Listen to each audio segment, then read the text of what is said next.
모든 것에서는 시작이 있습니다. 모든 것에는 모든 생명에는 시작이 있어요. 그렇기 때문에 이 시작을 아는 것은 굉장히 중요하다. 근데 성경은 그 시작으로부터 출발합니다. 창세기 1장 1절에 태초에 라는 단어부터 시작한다는 거예요. 처음을 말하는 거예요. 태초, 베레시트, 처음. 그 처음이라는 단어, 태초라는 단어를 썼다는 것 자체가 너무너무 중요한 거예요. 이 태초라는 단어가 굉장히 중요한 단어입니다. 모든 것의 시작이라는 거예요. 가장 본질적이고 근원적인 단어예요. 그 본질과 근원은 뭘 말하는 거예요? 진리를 말하는 거예요. 그래서 성경은 진리입니다. 왜 진리입니까? 이 처음을 다루고 있기 때문에, 시작을 다루고 있기 때문에, 가장 중요한 속성, 본질을 다루고 있기 때문에. 그래서 시작을 알면 뭐가 주어지냐면 이유와 의미를 발견하게 되는 거예요. 이유와 의미를 발견한 삶을 우리는 어떤 삶이라고 얘기합니까? 목적이 있는 삶이라고 얘기하는 거예요. 창세기는 바로 그것을 다룹니다. 우리가 어디로부터 시작되었는지를 아는 것. 그래서 창세기는요, 강력해요. 모든 일에는 시작과 끝이 있어요. 시작을 알아야 끝을 알 수 있는 거예요. 시작을 알지 못한 채 가는 것만큼 답답하고 불안정적인 것은 없습니다. 내가 어디를 향해서 막 나가요. 그런데 시작을 모르고 간다. 굉장히 불안하죠. 어떤 불안함이냐면 이것은 존재적인 불안함이죠. 다 있는데 불안한 거예요. 다 갖췄는데 불안한 거예요. 그 내면 저 밑 깊은 곳에서부터 오는 어마어마한 불안함들이 있어요. 그게 바로 존재적인 불안함이에요. 인생도 마찬가지입니다. 시작을 알고 가는 인생은 중간과 마지막이 굉장히 선명합니다.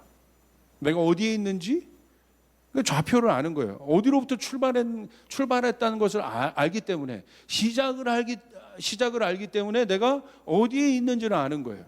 그리고 내가 지금 어디에 있는지를 아니까 어디로 가는지를 알게 돼요. 굉장히 선명하죠. 분명하죠. 그러나 자신에 대한 시작을 모르고 가는 인생은 언제나 존재적인 물음 앞에서 과거의 자신을 발견하기 위해 노력합니다. 여기 있지만 우리가 현재를 살아가는 이 현재는 미래를 담보하고 있는 현재예요. 그런데 시작을 모르는 사람은 언제나 그 중심이 어디에 가 있어요? 미래가 아니라 어디에 가 있습니까? 과거에 가 있어요. 그러니까 어느 정도 가다가도 한계를 경험하는 것입니다. 답답한 거예요. 왜 그렇습니까? 현재와 미래는 내가 개척할 수 있어요. 내가 만질 수 있어요. 이 현재를 내가 만질 수 있잖아요. 내가 노력도 할 수 있잖아요. 그런데 이 현재가 담보가 되어서 미래가 또 오기 때문에. 그런데 과거는 어떻습니까? 내가 만질 수 있는 영역이 아니라는 거야. 내 힘이 미칠 수 있는 영역이 아니라는 거예요. 특별히 사람의 시작에 있어서 가장 중요한 것이 무엇이겠습니까? 탄생 아니겠습니까? 태어난 것, 출생. 그 출생을 내가 만질 수 있습니까? 만질 수 없죠. 가장 본질적인 거예요. 그래서 시작은. 신앙과 인생도 마찬가지입니다.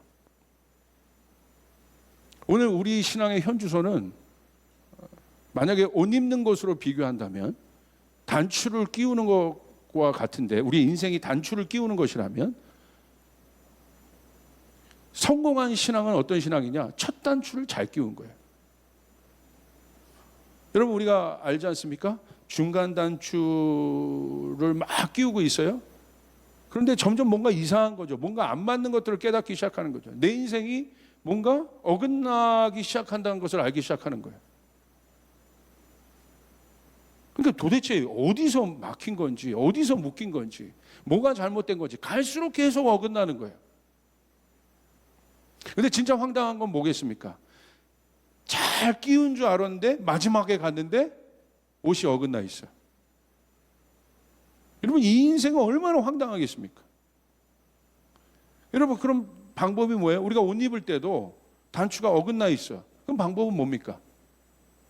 중간에서 어떻게 뭔가를 막 만져서 여러분 단추를 잘 끼우겠어요? 아니잖아요. 어떻게 하겠어요? 다시 단추를 다 풀고 처음 단추부터 시작부터 다시 하는 거예요. 그래야 잘 끼울 수 있어요. 사실 우리가 구원받았다는 것은 시작이 바뀌었다는 거예요. 중간에 내 삶에 예수님이 개입해서 내 삶의 중간에 어떤 것이 나아진 개념이 아니라 내가 구원받았다는 것은 시작 자체가 바뀌었다는 것을 의미해요. 니고데모가 예수님께 물었던 질문이 그거 아니겠습니까? 예수님 뭐라고 얘기하세요? 구원에 대해서 말씀하시면서 뭐라고 말씀하십니까? 네가 구원받으려면 거듭나야 한다. 다시 태어나야 된다. 시작이 바뀌어야 된다. 중간에 내 어떤 것들을 노력해서 나아진 존재가 되는 게 아니에요. 그건 종교입니다. 그 종교적인 관점에서 자꾸 복음을 보려고 그래요. 그래서 내가 뭔가 선하게 살고 좋은 생각을 하고 선한 일을 많이 하면 내가 뭔가 나은 존재처럼 여겨지는 거예요. 근데 성경은 그렇지 않다고 얘기해요. 그건 구원이 아니라고 얘기하는 거예요. 아예 옷 자체가 바뀌는 거예요. 할렐루야. 옷 자체가 바뀌어지는 거예요. 제대로 된 옷 자체를 입게 되는 거예요. 그러니까 이런 겁니다. 내가 구원받았다는 건 이 방에서 저 방으로 완전히 내가 방 자체로 옮기는 거예요. 이 방을, 내가 속해 있는 방을 청소하고 깨끗이 해서 마치 내가 괜찮은 방처럼, 내가 살고 있는 공간이 괜찮은 곳이고 나도 괜찮은 존재처럼 여기는 것이 아니라 구원받았다는 것은 내가 속한 영역 자체가 바뀌는 거예요. 할렐루야. 여러분, 아담도 그렇지 않습니까? 아담도 하나님의 영이 있었어요. 영적인 존재였어요. 하나님과 같이 있는 존재였어요. 함께하는 존재였어요. 하나님으로부터 공급받았어요. 하나님이 복이시고 복의 근원이시고 그 하나님의 복을 온전히 공급받을 수 있는 존재였어요. 그 복으로 인하여 땅을 다스리는 존재였어요. 생명의 공급을 지속적으로 입고 있는, 그 충전을 받고 있는 존재가 인간이었어요. 왜 그렇습니까? 하나님과 함께하기 때문에. 시작이 하나님과 함께 되었고 하나님과 함께 걸어가고 있고 하나님과 같은 영역에서 dwelling하고 있기 때문에. 그런데 어떻습니까? 죄가 들어옴으로 말미암아 하나님, 생명이신 하나님과 분리되기 시작해요. 분리됐다는 건 뭐예요? 성경은 뭐라고 얘기해요? 육이 되었다고 얘기해요. 다른 방에 있는 존재가 되었다는 거야. 그 방은 어떤 방입니까? 죽음으로 가는 방이에요. 자, 그 첫 시작, 내가 누구인지를 발견하기 위해서 알아야 될 첫 시작, 그게 누굽니까? 하나님께서 사람을 만드셨어요. 아담, 첫사람 아담을 만드셨어요. 왜 그 아담을 보는 것이 나를 발견하는 데 있어서 가장 중요하겠습니까? 왜냐하면 그 아담 안에 내가 들어가 있기 때문에. 여러분, 시간을 거슬러 올라가 보십시오. 오늘 예수님의 계보에도 계보라고 했어요. 예수님이 어디서로부터, 누구로부터 왔는지 성경은 예수님의 계보를 정확하게 소개하고 있습니다. 마태복음 1장 1절에 이렇게 기록되어 있어요. 아브라함과 다윗의 자손 예수 그리스도의 계보라. 족보죠.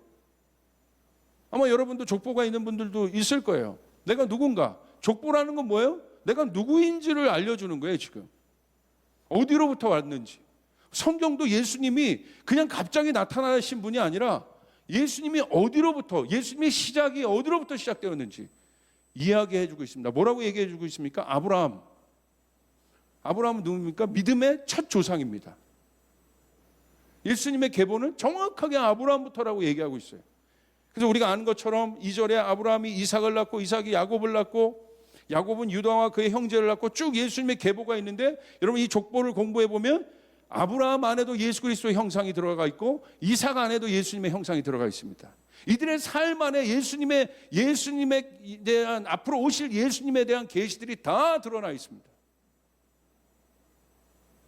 너무 재밌죠? 너무 분명하죠? 전혀 다른 존재인데 그 안에 예수님이 다 들어가 있어요. 근데 마지막에 어떻게 되어 있습니까? 16절, 야곱은 마리아의 남편 요셉을 낳았으니 마리아에게서 그리스도라 칭하는 예수가 나시니라. 예수님의 계보, 예수님의 시작을 성경도 보여주고 있다는 거예요. 그러므로 우리는 아담을 알아야 되는 것이죠.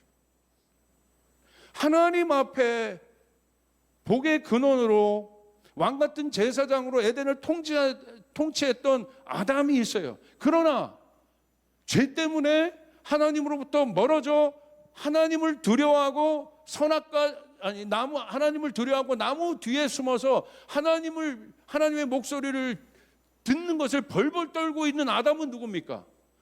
이 아담과 이 아담이 다릅니까? 성경은 뭐라고 얘기하고 있어요? 같은 아담인데 다른 아담인 거예요. 여러분, 이게 어마어마한 죄의 뿌리라는 게, 선악과 보십시오. 선악과는 뭡니까?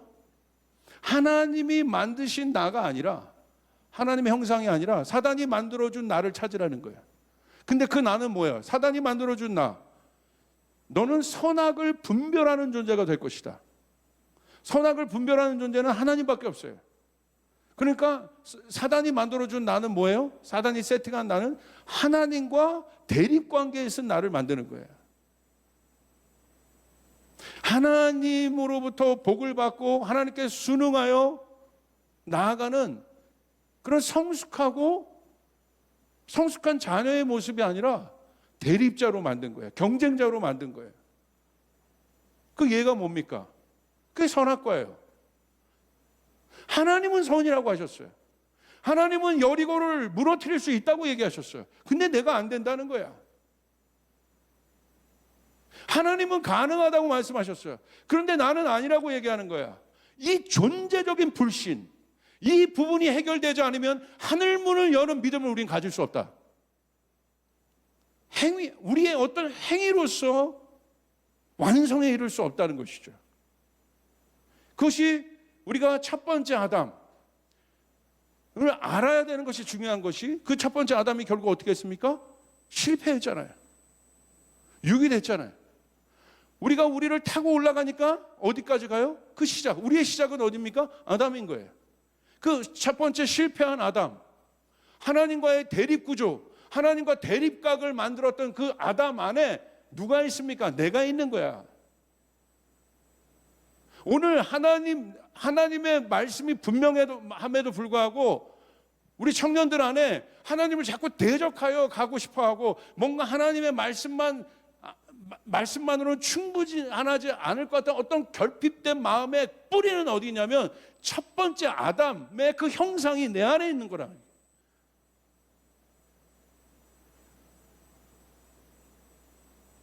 오늘 예수님이 그 스토리를 어디에서 비유하셨습니까? 탕자의 비유가 그거예요. 하나님, 그 본질, 아버지로부터 떠난 탕자, 삶이 어떻게 됐습니까? 아버지로부터 떠났을 뿐인데, 아버지로부터 떠났다는 건 뭐예요? 자기 힘으로 살겠다는 거야. 자기가 중심이 되겠다는 거예요. 그리고 결국 어떻게 됐습니까? 실패하잖아요. 어렵잖아요. 그럼 탕자의 해결은 무엇입니까? 돌아오는 거야. 원래의 자리로 돌아오는 거야. 아담이 죄를 짓고 나서 탕자처럼 하나님의 낯빛을 피하여 숨었습니다. 하나님의 첫 질문은 뭡니까? 책망하지 않으셨어요. 보십시오, 말씀을. 너 어떻게 선악과를 먹을 수 있느냐? 책망하지 않으셨다는 거야. 하나님의 첫 질문은 뭐예요? 아담아, 네가 어디 있느냐는 거야. 아담아, 네가 어디 있느냐는 건 다른 말로 하면 이런 겁니다. 아담아, 너를 알아야 한다. 네가 있어야 될 자리, 너의 좌표는 여기야. 네 인생의 좌표. 네가 현재 있을 자리는 여기란다. 나무 뒤에 숨어있는 존재가 아니다. 이 질문이 가장 본질적인 질문이에요. 아담아, 네가 어디 있느냐? 그 말은 어떤 말입니까? 돌아오라는 거야. 원래 그 자리에 있으라는 거야. 나와 교제했던 자리, 나와 사귀었던 그 자리, 너는 그런 존재니까 거기 있으면 돼. 아담아. 아담이 해야 될 일은 뭡니까? 부끄럽지만 죄책감이 있지만 돌아오면 되는 거예요. 그 자리에 서서 하나님의 은혜로 다시 일어나면 되는 거예요. 할렐루야. 만약에 아담이 그랬다면 역사는 바뀌었을 겁니다. 근데 아담이 그렇게 하지 않았잖아요. 아담아, 네가 어디 있느냐? 오늘 탕자를 향한 아버지의 마음 안에 있는 음성도 똑같은 거예요. 탕자, 네가 어디 있느냐? 너는 지금 돼지 주염나무나 먹고 있는 열매, 세상이 주는 그런 열매나 먹고 있는 존재가 아니다. 거기선 절대 너 행복할 수 없다. 탕자야, 네가 어디 있느냐? 그러니까 탕자가 어떻게 합니까? 결단하죠. 여전히 부끄럽고 여전히 죄 가운데 있음에도 불구하고 탕자가 결단해. 어떻게 결단합니까? 아버지 집으로 돌아오기로 결단합니다. 근데 그 돌아온다는 건 뭐예요? 그 돌아옴, 원형으로 원뜻으로 슈브라고 해요. 돌이키다, 회개를 말하는 거예요. 돌이키는 거예요. 가면 되는 거예요. 그 성경은 돌아오고 있는 아들 향해서 아버지가 어떤 모습을 하고 기다리고 있어요?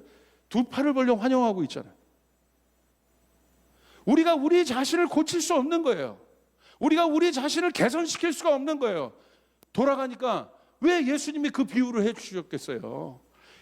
이 탕자의 비유가 두고두고 화제가 되는 이유가 신구약에 나타난 모든 복음이 이 탕자의 비유 안에 다 들어가 있는 겁니다. 할렐루야. 돌아오라는 거예요. 돌아오라. 그 자리에 있는 너를 발견해라. 이미 있는 너를 발견해라. 그러니까 갔을 뿐인데 아버지가 어떻게 합니까? 회복시켜줘요. 아버지 집 안에 있다는 것만으로, 아버지 안에 있다는 것만으로 그에게 모든 권위를 다시 회복. 자, 원래 있었던 거예요. 원래 아들이기 때문에 갑자기 탕자를 위해서 만들어 주신 것이 아니라 당연한 거야. 당연한 거. 로마서 5장 10절 15절을 보십시오. 이 부분에 대해서 바울이요 얼마만큼 구체적으로 정리했는지. 그러므로 한 사람으로 말미암아 죄가 세상에 들어왔고, 이 한 사람이 누굽니까? 아담이죠. 그로 말미암아 죄가 세상에 들어왔고, 또 그 죄로 말미암아 죽음이 들어온 것 같이 모든 사람이 죄를 지었기 때문에 죽음이 모든 사람에게 이르게 되었다.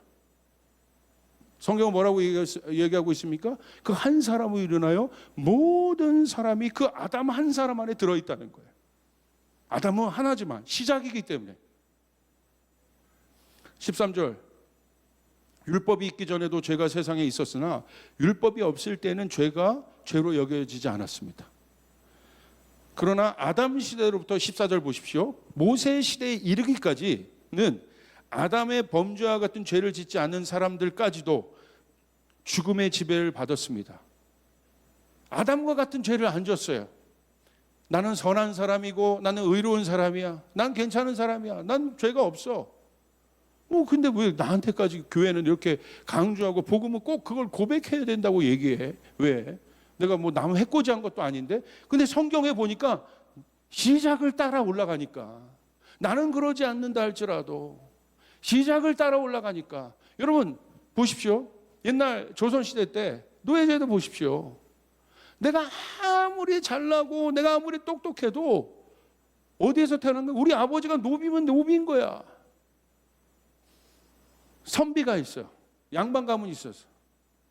돈이 없어. 그래도 양반인 거예요. 여러분 보십시오. 14절 15절 보겠습니다. 그러나 하나님께서 은혜를 베푸실 때에 생긴 일은 아담 한 사람이 범죄했을 때에 생긴 일과 같지 않습니다. 한 사람의 범죄로 많은 사람이 죽었으나 하나님의 은혜와 예수 그리스도 한 사람의 은혜로 말미암은 선물은 많은 사람에게 더욱더 넘쳐나게 되었습니다. 할렐루야. 오늘 바울의 위대함은 이겁니다. 한 사람 안에 인류 전체를 얘기해버려요.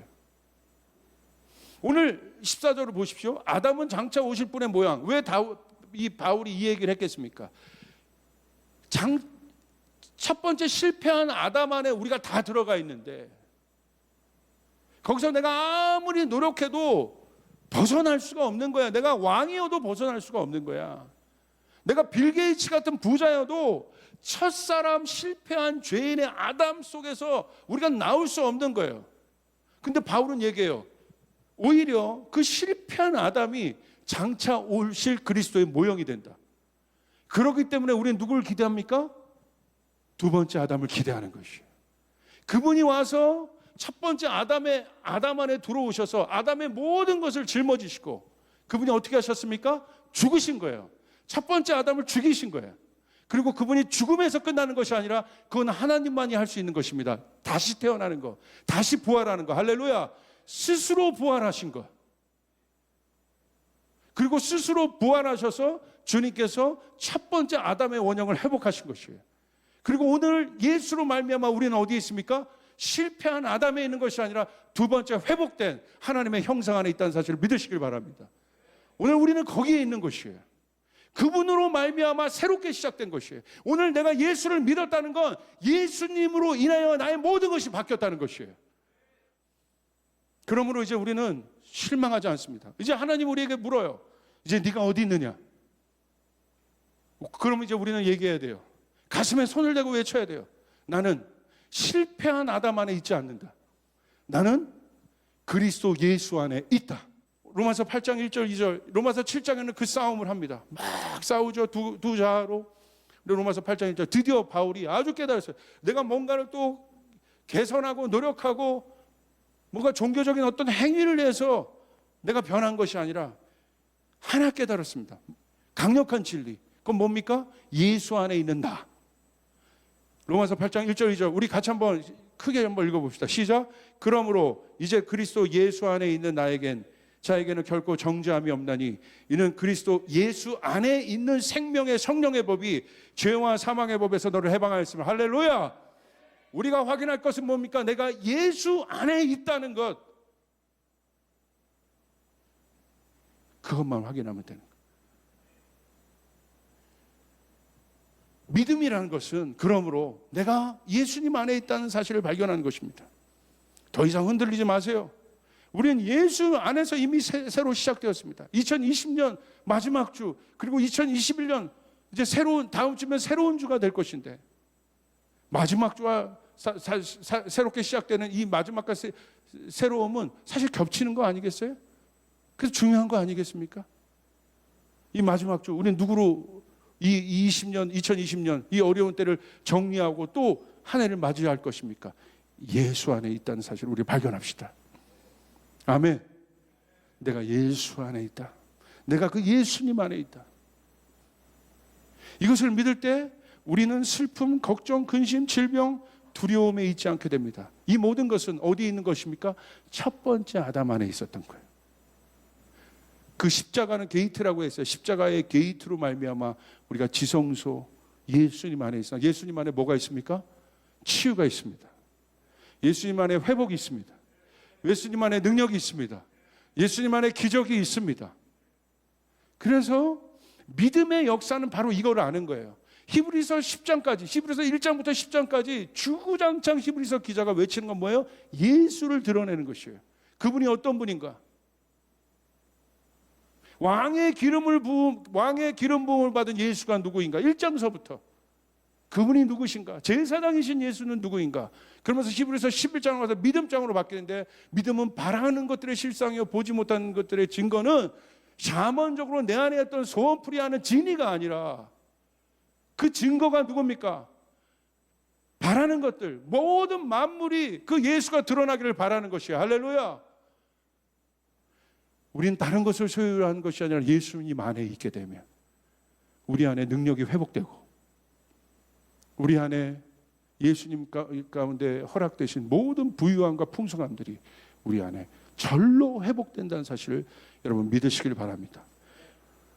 우리 조이풀 청년들은 이미 그렇게 준비되어 있어요. 오랫동안. 신나죠? 아멘. 오늘 이제 고백합시다. 나는 예수 안에 있다. 예수 안에 있는 나를 발견할 때 진짜 믿음이 생겨나게 되는 것입니다. 그 믿음으로 승리하는 여러분 되시기를 바랍니다. 여러분의 가정은 예수님 안에 있습니다. 우리 교회는 예수님 안에 있습니다. 대한민국은 예수님 안에 있습니다. 열방은 예수님 안에 있습니다. 그러므로 이 진리를 선포합시다. 믿음으로, 설명이 아니라 선포로, 캐리그마야 이 말씀이 회복되어 승리할 수 있는 우리가 되기를 주님의 이름으로 축복합니다.